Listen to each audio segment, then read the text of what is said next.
आज मेरे साथ उत्तर प्रदेश सरकार के मंत्री दानिश आज़ाद अंसारी मौजूद हैं। उनसे जानेंगे कि क्या कुछ भारतीय जनता पार्टी की भी तैयारियां हैं और इस बैठक को किस नज़रिए से देखते हैं। सर, अखिलेश यादव एक बड़ी बैठक करते हैं, पीडीए की बड़ी बैठक होती है जिसमें अल्पसंख्यक समाज को जोड़ा जाता है और पसमानदा समाज को भी बड़े हिस्से में जोड़ा जाता है। अब चूँकि भारतीय जनता पार्टी का जो एक नारा था और जो पसमानदा समाज को जोड़ रहे थे, अब उसको किस नज़रिए से जोड़ेंगे और आगे इलेक्शन 2027 में इसकी क्या कुछ रणनीति है? देखिए, देश में पहली बार एक ऐसे प्रधानमंत्री जी आए, प्रधानमंत्री मोदी जी के रूप में, जिसने पासमानदा समाज के उत्थान की बात कही। धरातल पे पासमानदा समाज के, मुस्लिम समाज के विकास के लिए, उनकी शिक्षा के लिए, रोज़गार के लिए, उद्योग के लिए काम हुआ है।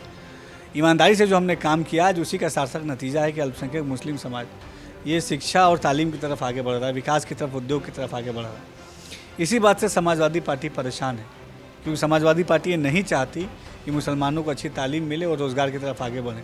समाजवादी पार्टी ने हमेशा मुसलमानों का केवल और केवल राजनीतिक इस्तेमाल किया है, उनका वोट बैंक की तरह इस्तेमाल करके अपनी राजनीतिक रोटियां सेकी।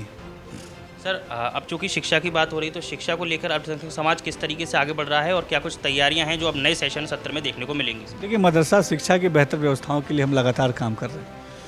दीन इस्लाम के साथ साथ मदरसों में आधुनिक शिक्षा पढ़ाई जाए, मॉडर्न एजुकेशन पढ़ाया जाए, मैथ, साइंस, कंप्यूटर जैसे सब्जेक्ट्स पढ़ाए जाए। इन तमाम चीज़ों पे हमने धरातल पे काम किया है, पॉलिसीज़ बनाई हैं और यकीनन आज मदरसों से मुस्लिम पासमानदा पिछड़े बच्चों के विकास को की नई कहानी हम लिखने का काम कर रहे हैं। धन्यवाद। बहुत बहुत शुक्रिया। आप थे हमारे साथ उत्तर प्रदेश सरकार के मंत्री दानिश आज़ाद अंसारी जी। आप बता रहे थे किस तरीके से उत्तर प्रदेश सरकार लगातार अपनी तैयारियों में जुटी है और आगे समाज को बेहतर दिशा निर्देश देने के लिए कार्य कर रही है।